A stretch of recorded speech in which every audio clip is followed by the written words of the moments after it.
যে দলের একজন আইটি সেলের যে হেড তাই সামনে বইরা আমরা অপমান করলাম আর আমরা গায়ের চামড়া লাগে না।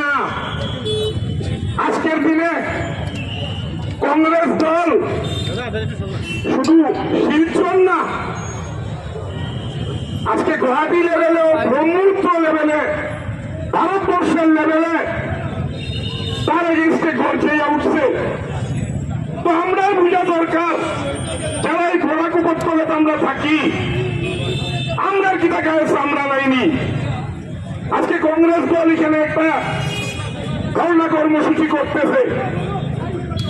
আমি এখানে অনুরোধ জানাই এই আশেপাশের যারা মানুষ আছেন, শিলচর শহরের যারা মানুষ আছেন, প্রত্যেক মানুষ তো কম বেশ সিলেটের ভাষায় কথা কয়, তো আমরা কি তা গায়ে লাগে না নি?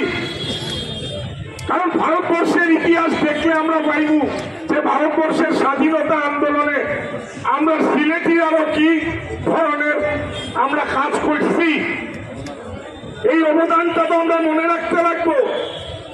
আজকে উল্লাস করে স্ট্যাচু আমরা কই দেখতে পাই?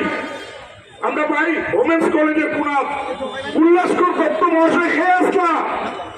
আজকে বরাক ভ্যালির এই বরাক উপত্যকার নির্মাতা খেয়ে আসলা অরুণ চন্দ্রের মতো মানুষ